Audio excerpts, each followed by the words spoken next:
họ thọ rồi mới này vân ngrin bữa cô ê ó nè muối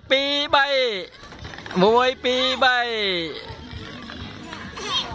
à cái tao ấy trời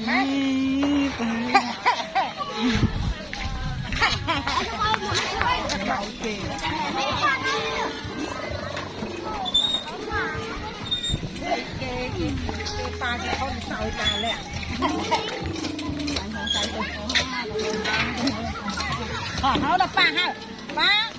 muối nè cô ai muối pi bay nhận mười mạng tụi mạng hùng mạng rồi nha chặt chơi mày rồi nha chặt chơi ở con xoang đi con xoang úp nha nhẹ vào đây nhẹ vào đây chơi một mục hả châu chơi bắt châu đi lên như ngày giờ nhặt được chiên ra khi với nhỉ châu lấy tụi ăn châu con lên trong một đặt phải mờn là ấy nè ê ta này không phải nào